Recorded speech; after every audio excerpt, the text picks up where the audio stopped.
Hello जय हिंद साथियों, स्वागत करता हूँ आज के सामान्य ज्ञान के इस नए वीडियो में। आज के इस वीडियो में हम लोग देखेंगे सामान्य ज्ञान के टॉप 40 ऐसे जीके क्वेश्चन जो आप सभी के आने वाले बिहार पुलिस एग्जाम के लिए वेरी मोस्ट इंपॉर्टेंट होने वाले हैं और आप सभी प्रैक्टिस सेट जरूर लगाइएगा। चलिए क्वेश्चन नंबर 1 की ओर बढ़ेंगे। क्वेश्चन नंबर 1 में पूछा रहा है, मौर्य काल में राजकीय गुप्तचर व्यवस्था के अंतर्गत एक ही स्थान पर रहकर खुफिया जानकारी एकत्र करने वाले गुप्तचर को क्या कहा जाता था।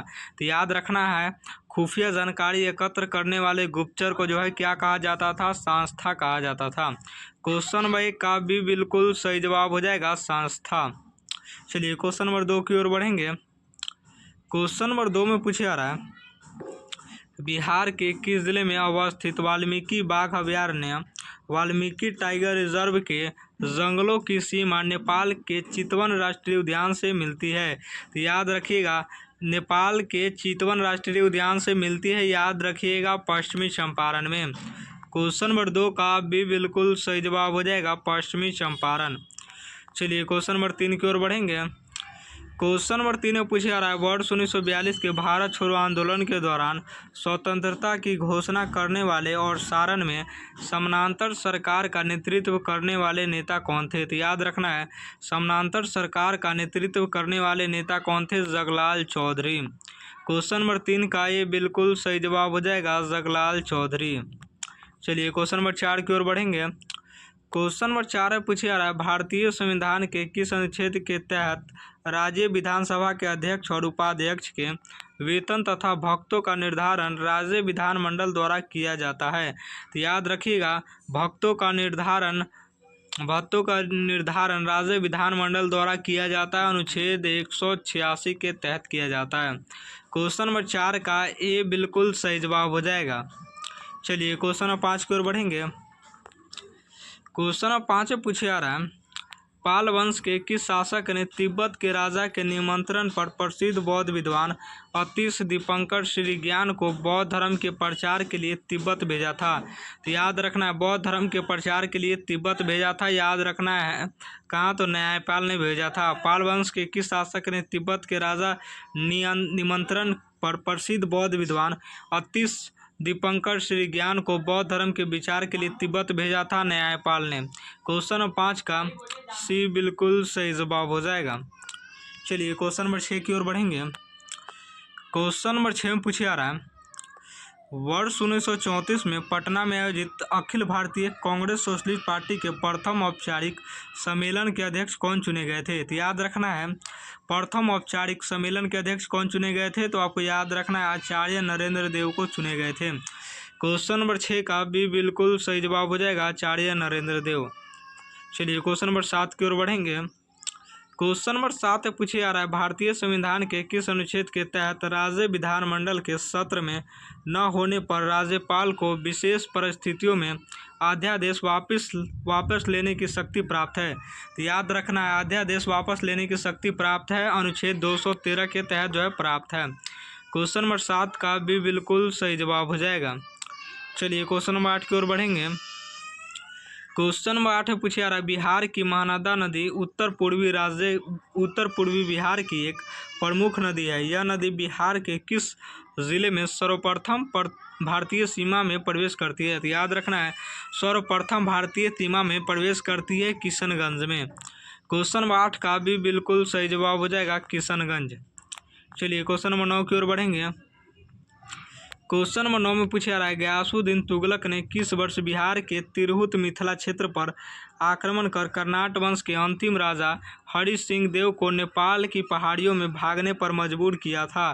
तो याद रखना, हरि सिंह देव को नेपाल की पहाड़ियों में भागने पर मजबूर किया गया 1324 से 25 ईस्वी में। क्वेश्चन नंबर 9 का भी बिल्कुल सही जवाब हो जाएगा। चलिए क्वेश्चन नंबर 10 की ओर बढ़ेंगे। क्वेश्चन नंबर 10 से पूछा जा रहा है, जनगणना 2011 के आंकड़ों के अनुसार बिहार के किस जिले में न्यूनतम नागरिकन लोवेस्ट अर्बानाइजेशन उर्बानाइजेशन दर्ज किया गया है। याद रखना, लोवेस्ट उर्बानाइजेशन दर्ज किया गया जहाँ मात्र 3.46% आबादी शहरों में मिलती है। तो याद रखना 3.46% आबादी जो है शहरों में मिलती है। याद रखना समस्तीपुर में। जनगणना 2011 के आंकड़ों के अनुसार बिहार के किस जिले में न्यूनतम नागरिकन दर्ज किया गया है जहाँ मात्र 3.46% आबादी शहरों में मिलती है? समस्तीपुर। चलिए क्वेश्चन नंबर 11 की ओर बढ़ेंगे। क्वेश्चन नंबर 11 में पूछा रहा है, वर्ष 1770 में बिहार में आए भीषण अकाल की जांच करने वाले राजस्व सुधारों के लिए ईस्ट इंडिया कंपनी द्वारा गठित लगान परिषद कंट्रोलिंग काउंसिल ऑफ रेवेन्यू का मुख्यालय कहाँ था? तो याद रखना है कंट्रोलिंग काउंसिल ऑफ रेवेन्यू का मुख्यालय कहाँ था? तो आपको याद रखना है पटना में था। क्वेश्चन नंबर 11 का सी बिल्कुल सही जवाब हो जाएगा पटना। चलिए क्वेश्चन नंबर 12 की ओर बढ़ेंगे। क्वेश्चन नंबर 12 में पूछा जा रहा है, बिहार विधान परिषद में कुल सदस्य संख्या 75 है। इसके कितने सदस्यों का चुनाव स्थानीय निकायों, नगर निगम, जिला बोर्ड आदि द्वारा किया जाता है? तो याद रखना जिला बोर्ड आदि द्वारा किया जाता है कुल सदस्यों का 1/3 भाग। क्वेश्चन नंबर 12 का ये बिल्कुल सही जवाब हो जाएगा। चलिए क्वेश्चन नंबर 13 की ओर बढ़ेंगे। क्वेश्चन नंबर 13 में पूछा जा रहा है, गुप्त काल में निर्मित महंत की कोठी नामक प्राचीन पुरातात्विक स्थल बिहार के किस जिले में स्थित है जहां से गुप्तकालीन कला के अवशेष मिले हैं? तो याद रखना है गुप्तकालीन कला के अवशेष मिले हैं कहाँ? याद रखना है वैशाली में मिले हैं। क्वेश्चन नंबर 13 का भी बिल्कुल सही जवाब हो जाएगा वैशाली। चलिए क्वेश्चन नंबर 14 की ओर बढ़ेंगे। क्वेश्चन नंबर 14 में पूछा जा रहा है, बिहार के किस जिले में बड़ेला झील पक्षी अभयारण्य बरेला वेटलैंड वर्ल्ड सेंचुरी स्थित है जिसे प्रसिद्ध प्रकृतिवादी सलीम अली के नाम पर भी जाना जाता है? तो याद रखना है सलीम अली के नाम पर भी जाना जाता है। तो याद रखना है किस जिले को? वैशाली जिले को जाना जाता है। याद रखना है बिहार में किस जिले में बड़ेला झील पक्षी अभयारण्य स्थित है? तो याद रखना है वैशाली में स्थित है। क्वेश्चन नंबर 14 का भी बिल्कुल सही जवाब हो जाएगा। किस नाम पर जाना जाता है? तो सलीम अली के नाम पर ही जो है जाना जाता है। चलिए क्वेश्चन नंबर 15 की ओर बढ़ेंगे। क्वेश्चन नंबर 15 में पूछा जा रहा है, वर्ष 1912 में जब बिहार को बंगाल से अलग कर एक नया प्रांत बनाया गया तब स्वगठित प्रांत की अस्थायी प्रशासनिक काउंसिल की बैठक किस भवन में आयोजित की गई थी? तो याद रखना है काउंसिल की बैठक किस भवन में आयोजित की गई थी? तो आपको याद रखना है बांकीपुर क्लब में जो है आयोजित की गई थी। क्वेश्चन नंबर 15 का ये बिल्कुल सही जवाब हो जाएगा बांकीपुर क्लब में जो है आयोजित की गई थी। चलिए क्वेश्चन नंबर 16 की ओर बढ़ेंगे। चलिए क्वेश्चन नंबर 16 की ओर बढ़ेंगे। 16 में पूछे जा रहा है, मौर्य प्रशासन में कुपाध्यक्ष नामक अधिकारी का मुख्य उत्तरदायित्व निम्नलिखित में से किस क्षेत्र से संबंधित था? तो याद रखना है कुपाध्यक्ष नामक अधिकारी का मुख्य उत्तरदायित्व निम्नलिखित में किस क्षेत्र से संबंधित था? तो आपको याद रखना है वन और वन संपत्तियों का प्रबंधन से संबंधित था। क्वेश्चन नंबर 16 का भी बिल्कुल सही जवाब हो जाएगा। चलिए क्वेश्चन नंबर 17 की ओर बढ़ेंगे। क्वेश्चन नंबर 17 में पूछा जा रहा है, भारतीय संविधान के किस अनुच्छेद के तहत राज्यपाल राज्य विधानमंडल के किसी सदन को संदेश भेज सकता है चाहे वह सदन सत्र में हो या ना हो? भेज सकता है चाहे वह सदन सत्र में हो या ना हो, अनुच्छेद 175 के तहत प्रावधान किया गया है। क्वेश्चन नंबर 17 का भी बिल्कुल सही जवाब हो जाएगा। चलिए क्वेश्चन नंबर 18 की ओर बढ़ेंगे। क्वेश्चन नंबर 18 में पूछा जा रहा है, भू आकृतिक संरचना के अनुसार बिहार के किस जिले में सोमेश्वर श्रेणी की शिवालिक पहाड़ियों का विस्तार पाया जाता है? तो याद रखना है शिवालिक पहाड़ियों का विस्तार पाया जाता है कहाँ? तो याद रखना है पश्चिमी चंपारण में जो है पाया जाता है। क्वेश्चन नंबर 18 का भी बिल्कुल सही जवाब हो जाएगा पश्चिमी चंपारण। चलिए क्वेश्चन नंबर 19 की ओर बढ़ेंगे। क्वेश्चन नंबर 19 से पूछा जा रहा है, वर्ष 1930 के नमक सत्याग्रह के दौरान चंपारण में नमक कानून तोड़ने के लिए किस विशिष्ट पद्धति का उपयोग किया गया था? तो याद रखना है नमक कानून तोड़ने के लिए किस विशिष्ट पद्धति का उपयोग किया गया था? तो आपको याद रखना है नमकीन मिट्टी को कढ़ाई में उबाल कर नमक बनाना। नमक कानून तोड़ने के लिए किस विशिष्ट पद्धति का उपयोग किया गया? तो याद रखना है नमकीन मिट्टी को कढ़ाई में उबाल कर नमक बनाना।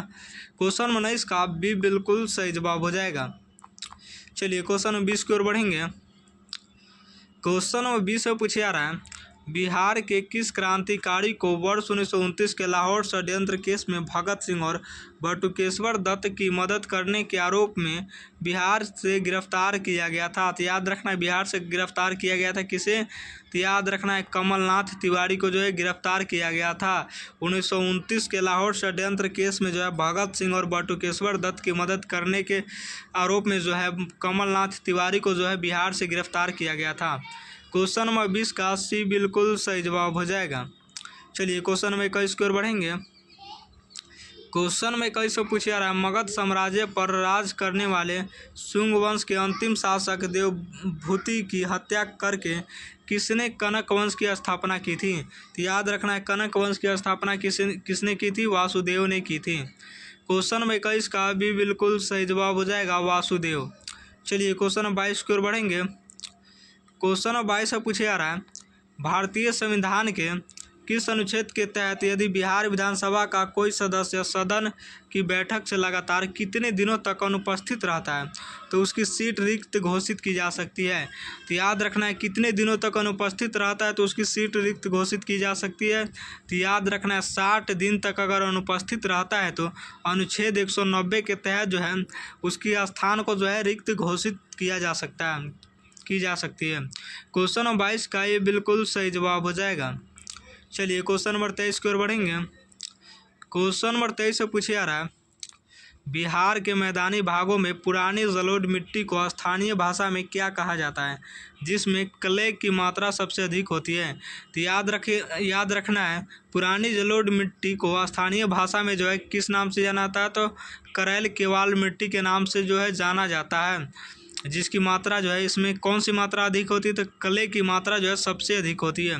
क्वेश्चन नंबर 23 का भी बिल्कुल सही जवाब हो जाएगा। चलिए क्वेश्चन नंबर 24 की ओर बढ़ेंगे। क्वेश्चन नंबर 24 से पूछा जा रहा है, वर्ष 1942 के भारत छोड़ो आंदोलन के दौरान आज़ाद रास्ता के रेडियो स्टेशन का संचालन भूमिगत रहकर मुख्य रूप से किसने किया था? तो भूमिगत रह के मुख्य रूप से किसने किया था? तो आपको याद रखना है डॉक्टर राम मनोहर लोहिया ने किया था। याद रखना doctor Ram Manohar Lohia. Question number 24 का भी बिल्कुल सही जवाब हो जाएगा।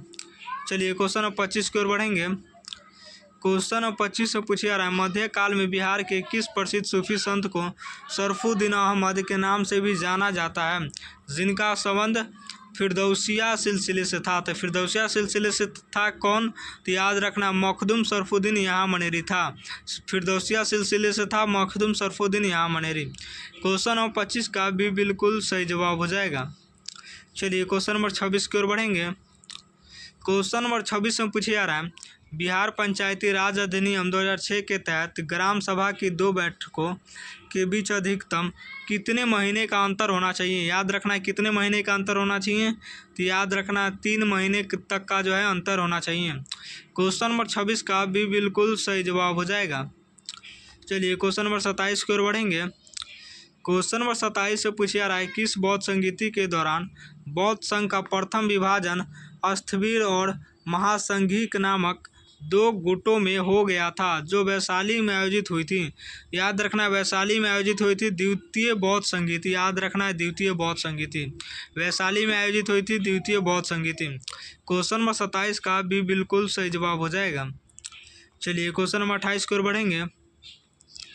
क्वेश्चन नंबर 28 से पूछा जा रहा है, बिहार के किस जिले में उदयपुर वन्यजीव अभयारण्य, उदयपुर वाइल्ड लाइफ सेंचुरी स्थित है जो चितवन राष्ट्रीय उद्यान के निकट है? तो याद रखना है चितवन राष्ट्रीय उद्यान के निकट है कौन सा जिला? तो याद रखना है पश्चिमी चंपारण। क्वेश्चन नंबर 28 का भी बिल्कुल सही जवाब हो जाएगा पश्चिमी चंपारण। चलिए क्वेश्चन नंबर 29 की ओर बढ़ेंगे। क्वेश्चन नंबर 29 से पूछा जा रहा है, वर्ष 1937 के बिहार प्रांतीय चुनाव के बाद गठित प्रथम अंतरिम सरकार इंटरिम गवर्नमेंट के प्रधानमंत्री मुख्यमंत्री कौन बने थे? तो याद रखना है गवर्नमेंट के प्रधानमंत्री मुख्यमंत्री कौन बने थे? तो याद रखना है मोहम्मद यूनुस बने थे। क्वेश्चन नंबर 29 का भी बिल्कुल सही जवाब हो जाएगा मोहम्मद यूनुस। चलिए क्वेश्चन नंबर 30 की ओर बढ़ेंगे। क्वेश्चन नंबर 30 से पूछा जा रहा है, भारतीय संविधान के किस अनुच्छेद के तहत बिहार विधानसभा के सदस्यों की कुल संख्या को वर्ष 2026 तक के लिए यथावत 243 कर दिया गया था? तो याद रखना है यथावत 243 कर दिया गया था, अनुच्छेद 170 के तहत कर दिया गया था। क्वेश्चन नंबर 30 का ये बिल्कुल सही जवाब हो जाएगा। चलिए क्वेश्चन नंबर 31 की ओर बढ़ेंगे।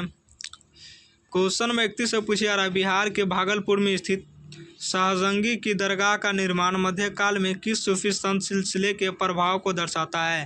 तो याद रखना है किस सिलसिले के प्रभाव को दर्शाता है, तो आपको याद रखना है सुहरावर्दी सिलसिले को दर्शाता है, सुहरावर्दी सिलसिला। क्वेश्चन नंबर 31 का भी बिल्कुल सही जवाब हो जाएगा। चलिए क्वेश्चन नंबर 32 की ओर बढ़ेंगे। क्वेश्चन नंबर 32 से पूछा जा रहा है, भूवैज्ञानिक संरचना के अनुसार बिहार के उत्तर पश्चिमी भाग में पाई जाने वाली पहाड़ियाँ किस भूवैज्ञानिक काल की मानी जाती है? तो याद रखना है किस भूवैज्ञानिक काल की मानी जाती है, तो आपको याद रखना है टर्शियरी काल की मानी जाती है। क्वेश्चन नंबर 32 का ये बिल्कुल सही जवाब हो जाएगा, टर्शियरी काल। चलिए क्वेश्चन नंबर 33 की ओर बढ़ेंगे।